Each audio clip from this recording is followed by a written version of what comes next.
कोटमगाव येथील श्री जगदंबा मातेच्या नवरात्र उत्सवासाठी देवस्थान ट्रस्ट, ग्रामपंचायत व प्रशासनाच्या वतीने जय्यत तयारी करण्यात आली असून आज कोपरगाव पेठ येथील परमपूज्य सद्गुरू रमेश गिरीजी महाराज यांच्या हस्ते घटस्थापना करण्यात आली अशी माहिती देवस्थान ट्रस्टच्या वतीने देण्यात आली आहे।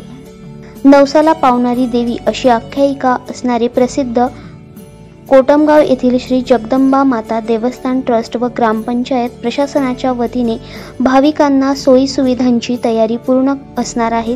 विविध सामाजिक संस्थांच्या माध्यमातून घटी बसणाऱ्या भाविकांसाठी येवला शहरातून मोफत वाहनाची व्यवस्था करण्यात आली आहे। नवरात्रोत्सवात दररोज सकाळी व संध्याकाळी विविध मान्यवरांच्या हस्ते आरती केली जाणार आहे।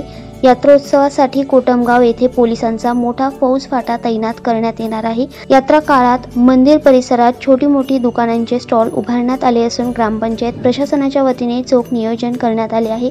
ट्रस्ट व ग्रामपंचायतीच्या वतीने शुद्ध पिण्याच्या पाण्याची व्यवस्था करण्यात आली आहे। ग्रामपंचायतीच्या वतीने स्वच्छतेसाठी सफाई कामगारांची नेमणूक करण्यात आली असून ग्रामपंचायतीचे भाविकांच्या सुविधेसाठी स्वयंसेवक तैनात राहणार आहे। ट्रस्टचे अध्यक्ष रावसाहेब कोटमे, विश्वस्त भाऊसाहेब आदमने, शुभदा दानी, दिलीप कोटमे, अंबादास भोसले, अंबादास लहरे, गणेश कोटमे तसेच डॉक्टर शंकर कोटमे, लहानू धांद्रे, शैला कलंत्रे, सुमनबाई कोटमे तसेच व्यवस्थापक राजेंद्र कोटमे आदी यात्रेचे नियोजन करत आहेत।